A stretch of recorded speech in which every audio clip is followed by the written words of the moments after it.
morning to all of you. It's both very humbling and exciting to be standing in front of you. Humbling because since yesterday, and that's my first time here at this event, I've been meeting a lot of you, and I know for a fact that every one of you would deserve to be on my side. And it's also very exciting to be given the opportunity to discuss with you how together we can build a more sustainable world through sport. Since we are in an Olympic city, which has hosted 3 editions of the Olympic Games, I expect many of you to know this symbol. Can you show me how many of you know this symbol? Hands up. Okay, so it's a little bit the same proportion as in the world population. Over 90% of the world population know this symbol.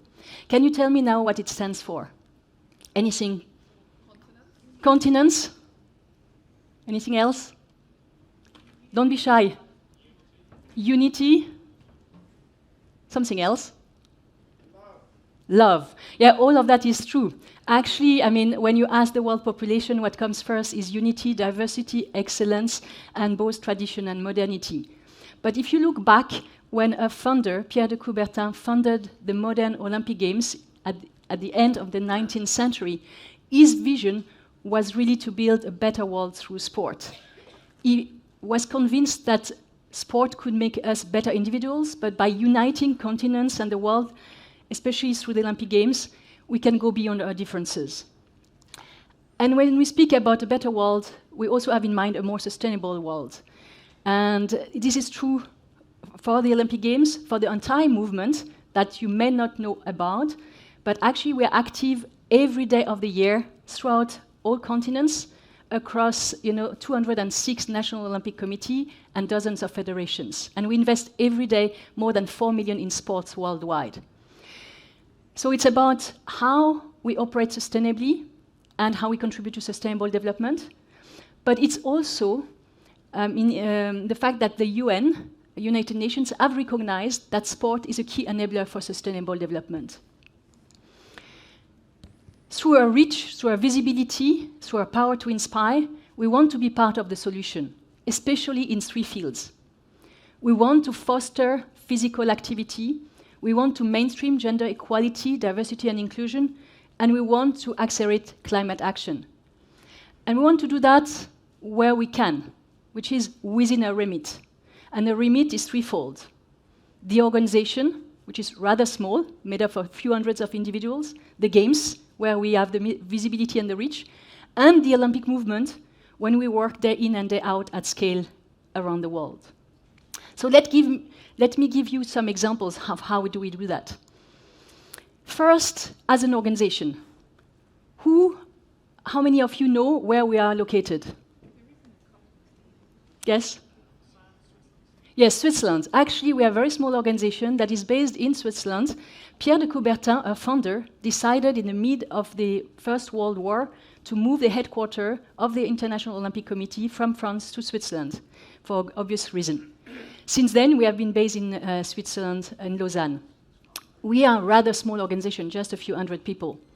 But this is where we start, to walk the talk and to build a credibility before we engage with the Olympic Games and the Olympic movement. And how we do that across the 3 dimensions. Because we are about sport, we celebrate every Olympic day, the day of the creation of our organization, sport and physical activity.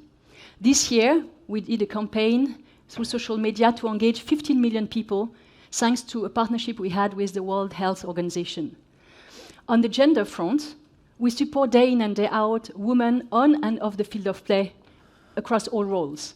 But we have to do our homework too. And in the last decade, we doubled the number of women in our leadership, both in the membership and in our commission. And last but not least, in terms of climate action, what we do is really focusing on reducing our emissions. And we do that by introducing carbon budget. And we treat carbon as a scarce resource, like human capital or money. So most of our emissions are coming from travel, and we are about to cut our emissions in line with the Paris Agreement. So our objective is to reduce by 50% by 2030, with the first milestone in 2024, where we aim at reducing emissions by 30%. So we do that by cutting travel, by working differently, and also by reducing emissions of a headquarter. This is a new headquarter that we built a few years back, reusing over 95% of the material of the former one, reducing by 65% the energy that we need, and by only powering with renewable energy. So this is really about reduction, but besides that, because we're about sport, and sport is very much connected to nature, and nature is very connected to climate, we're also investing in nature-based solutions in countries and places where people are mostly affected by climate change. And we picked a place where we will hold the next Olympic event, or the first Olympic event in Africa, the Youth Olympic Games in 2026. We will hold it in Senegal, in Dakar. And this is where we are developing what we call the Olympic forest, which is very simplistic. It's actually about restoring ecosystem as part of the Great Green Wall. It's about helping the local communities across 90 villages in Mali and Senegal to develop sustainable solutions for food. So this is just at a glimpse what we do as an organization. Now you know best for the Olympic Games. And we are less than a year from the next edition that will take place in Paris in 2024. And the Olympic Games, Paris 2024, are really bringing to life the three commitments that I just explained to you. The first being that they are convinced that sport can change lives, and that we need to bring more sport to more people at school, in the city, at work. And I would like you to discover how they have introduced before the Games, in the lead up to the Games, how they delivered the legacy already by introducing many measures, including one, which is quite interesting, which is 30 minutes of physical activity at school. It's not the physical education. It's something in addition that any professor can actually do with no qualification whatsoever. I let you discover that, and as we speak, most of the primary schools in France have already adopted this measure, and by the end of 24, all of them will have it.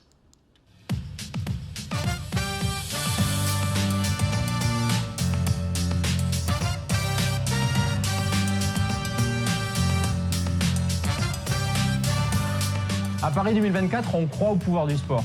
C'est pourquoi l'Éducation nationale, avec le concours de Paris 2024, a invité toutes les écoles à mettre en place 30 minutes d'activité physique et sportive par jour dans les écoles en complément de l'EPS. On le sait tous, l'école a un rôle déterminant à jouer pour l'activité physique et sportive des enfants. Comment ça marche? C'est très simple. Il suffit que l'enseignant, soit en début de journée, soit à un autre moment dans la journée qui convient mieux pour les enfants, eh bien de proposer des jeux très simples, courir, sauter, lancer, danser. Bref, il faut se dépenser et surtout, il faut s'amuser. On a une fiche avec une consigne très simple et derrière la fiche, il y a des images d'illustration.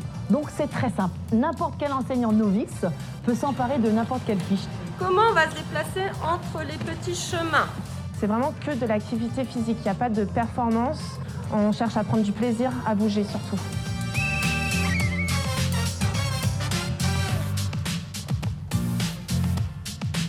Ce qu'on a remarqué, c'est qu'il y avait beaucoup moins de conflits durant les récréations, donc du coup, plus de dispositions ensuite pour travailler. Et puis, je pense que le fait de se dépenser de manière, on va dire, structurée, et ben, de toute façon, apporte aussi de la concentration en classe. C'est super bien, je prends énormément de plaisir à le faire. C'est super de faire 30 minutes de sport parce que ça me soulage, ça me fait du bien dans mon corps. Et maintenant, j'aime plus le sport et donc je prends plus de plaisir et ça m'apporte plus de joie dans ma journée. Faites 30 minutes de sport par jour. Faites du sport!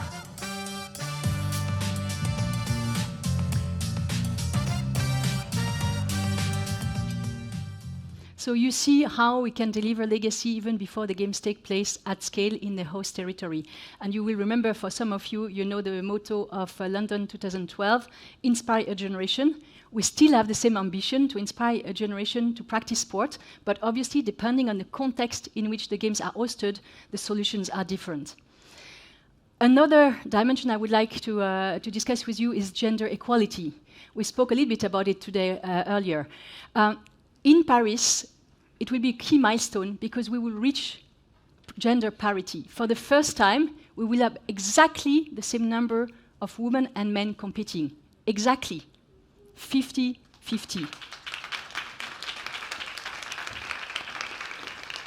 And I'm happy that you welcome this because it has been quite a journey. We have had to be extremely perseverant. It has been a collective, journey, and I agree with you. We need to celebrate this milestone. It's not the end. It's not all, but it is critical. Why? Because not only we reach 50-50, but we reach that across 206 territories. So it's across diversity. It's much easier to reach 50-50 in one country. Here, we do that at global scale. Can you imagine what it means? So let us discover the journey we have embarked on, which is about a century to get there.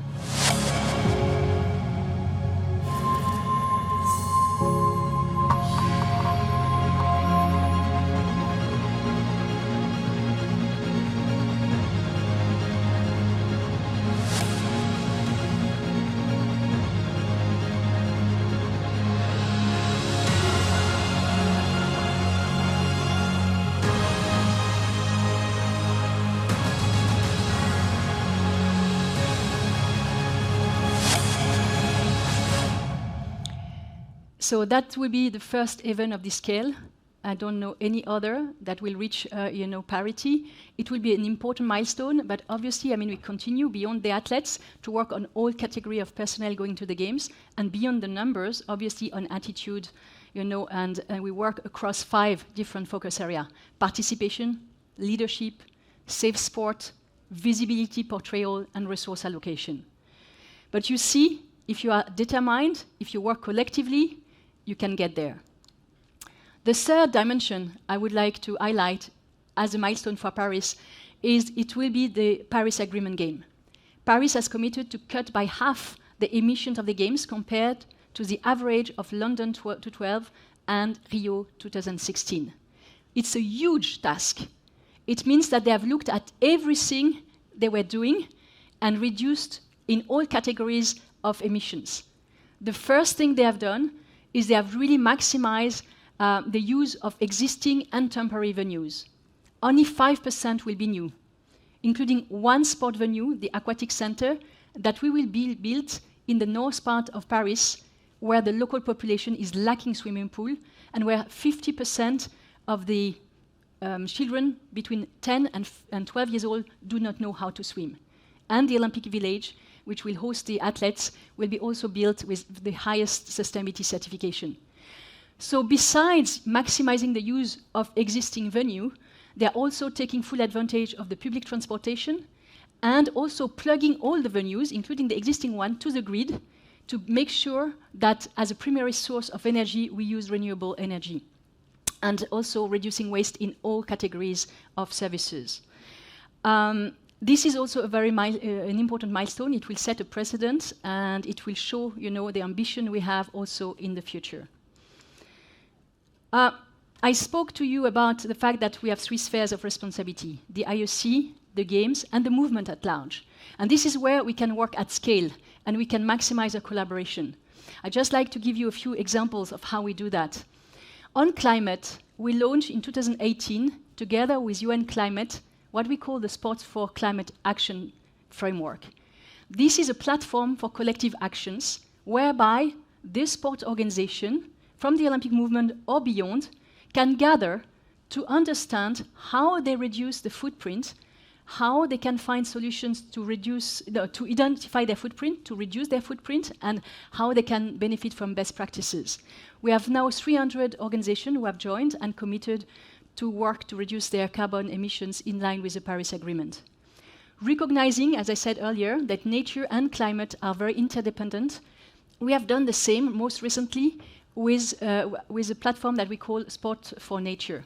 And this time we are working with the Convention on Biodiversity, with the International Union of Conservation of Nature, and United Nations Environment Programme.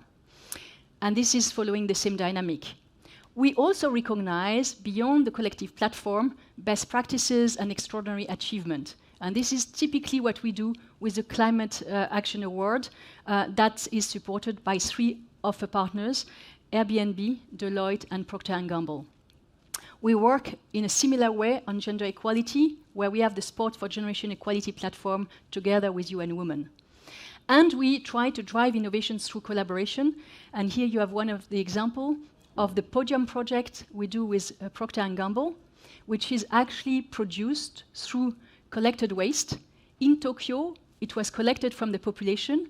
In Paris, it will be from waste from nature.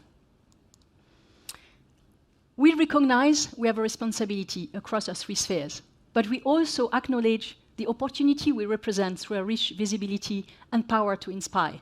And this is why we also strongly believe we can make a contribution through sport to sustainable development. This is what we call Olympus 365, meaning that we can do that every day of the year. And here are just a few examples of how we do that. One way of doing that is actually acknowledging that a lot of athletes and Olympians want to give back to society after they finish their career. And during COVID, together working with Procter & Gamble, we have supported these athletes with additional resources to basically develop their project at scale. Similarly, we identify the young generation of leaders. Every year we support 25 young leaders of the future. And here it's Panasonic helping them to develop their environmental and social responsibility project. And last but not least, we want to maximize the momentum in the lead up to the Games. And one of the projects to promote sport in the lead up to the Games is done and delivered through Alliance, another partner of us, which develop grassroots programs to make the next generation move from 6 years old to 30 years old in the lead up to Paris, obviously connecting this initiative to the Games and to the athletes and the brand. So these are just a few examples of what we do to operate sustainably, but also to maximize the opportunity we represent for sustainable development. And we remain convinced that together we can go faster, aim higher, and be stronger. So we look forward to discussing with you opportunities and possible future collaboration. Thank you very much.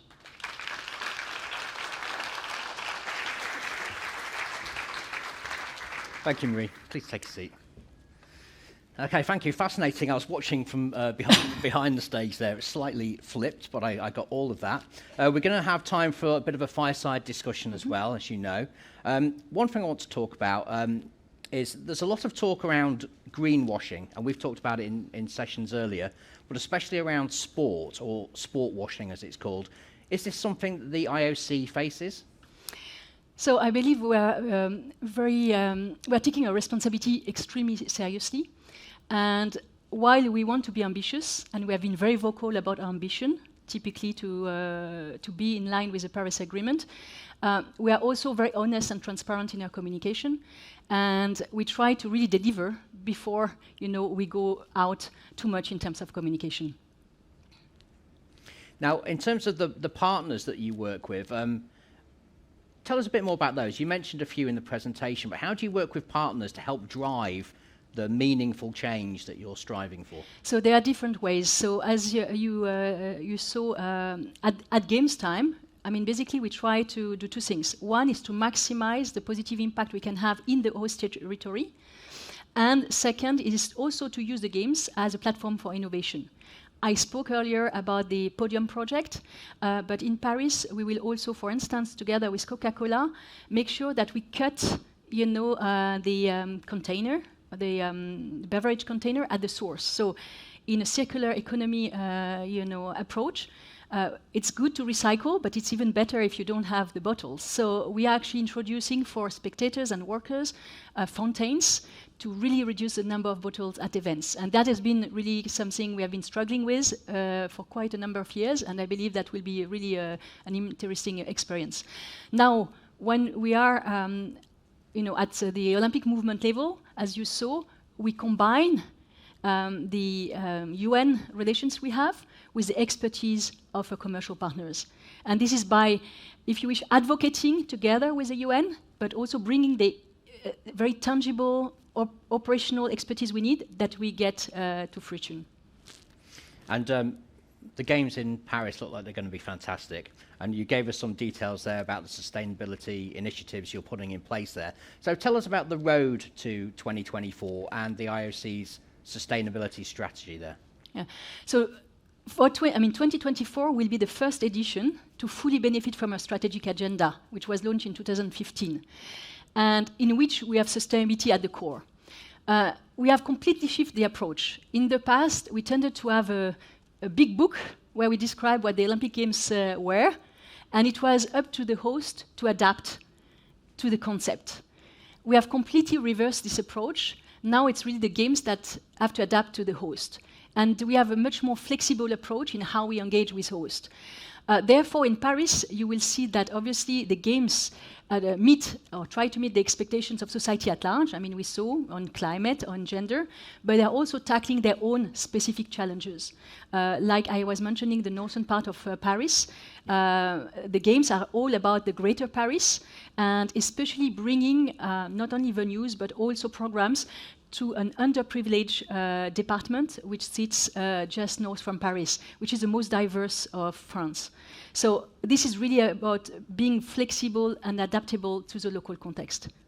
Now, obviously, you said Paris 2024 organising committee plans to halve the carbon emissions compared to London and Rio, which is incredible. But also from 2030, the Olympic host contract sets binding requirements to minimise direct and indirect carbon emissions. So what does that look like? How does that work? So on the way to 2030, we have also Los Angeles 28, and I just want to mention that because it's interesting, because in Los Angeles 28, we are going to go even further into a full radical reuse approach, by which we are only going to use existing sites. Some of them will be used for the third time, because they will have had hosted 3 Olympic Games. So it's quite interesting, because it goes as far as some sport reviewing their event format to match the existing venues, which we were absolutely not doing in the past. So typically, a very popular sport in your country, rowing, will change the event format to 1.5 kilometers instead of 2 kilometers to be able to use an existing venue. So it shows the flexibility we have built in. But to your point, yes, in 2030, as part of the host city contract, we have, so by contract, even before the host signs, they know that we are going to expect from them to minimize both direct and indirect emissions.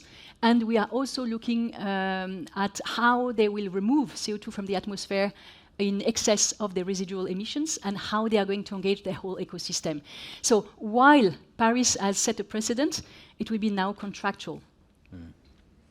Okay, now, Marie, obviously from a personal point of view, this is your 20th year with the IOC.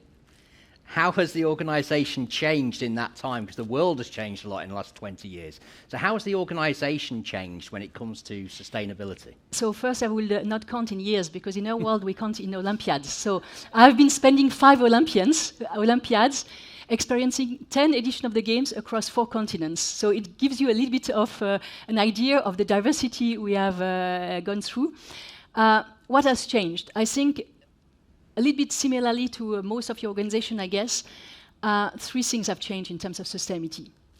First, and we were discussing that yesterday as well, sustainability has become an executive priority.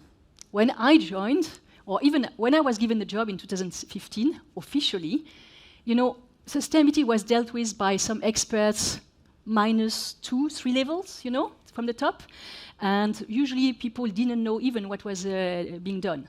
Now, it's core, it's the central part of a strategy, and this is the presidents of the race organization dealing with it. So first, it has become an executive priority. Second, it has been acknowledged that it is really a collective effort. It cannot be done just by a few people in isolation. And third, it is dealt with as something completely systematic. So looking at the entire life cycle of the Games, for instance. So this has changed. And to go back to your question earlier yesterday, whether sustainability is easy or simple or complex, I actually raised my hands twice, because I believe it's both. I think it has to be easy, because if it is at the executive level, it has to be easy to give the level of ambition. And we need to simplify so that a top executive can decide what has to be done and the level of ambition. But it is complex when it comes to implementation, and this is where it requires innovation, collaboration, and expertise. So it's both at the same time. Well, your passion and energy for the topic is clear. Appropriate that you're working at the IOC. A fantastic session. Thank you so much, Marie. You're welcome. Thank you.